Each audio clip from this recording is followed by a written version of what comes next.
So we closed West Middle School, we closed Centennial Elementary, Greenhurst Elementary, and Snake River Elementary, and they all will be closing at the end of the school year.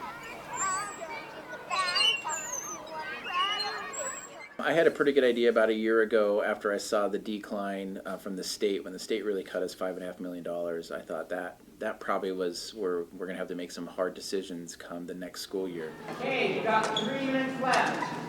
So should I tell you or should I see?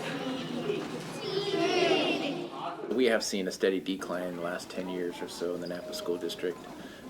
We started looking at what Nampa, how many live births there were in the early 2000s, late 90s, and then how many there are now. And what's interesting about that, there is a slight increase, but when you consider that the city of Nampa has almost doubled in that time frame, it's showing that the amount of people moving in aren't really having kids. I think that was kind of alarming to us when we looked at that. When you see an enrollment decline, you have really two things that occur.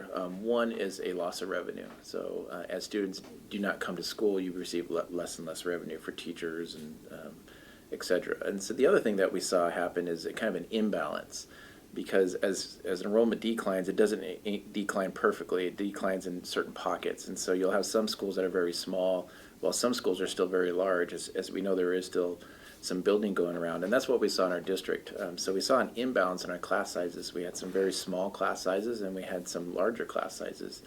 And so that was one of the reasons why we had to reboundary our schools. I think what we saw in December is we saw a lot of folks, I think they understood the situation. You understood ESSER dollars going away, understood an enrollment decline, understood the state cut. And so it wasn't that they didn't understand the need. I think it was just, don't have it be our school. And it's that connection that you have to a school. It's that connection you have to a certain area, particularly if you've had families go there. And, West Middle School is a great example of that. We've had generations of folks go there. And that was a really hard one because parents have gone there, grandparents have gone there. It's been in the community for 50 years, so that's really hard.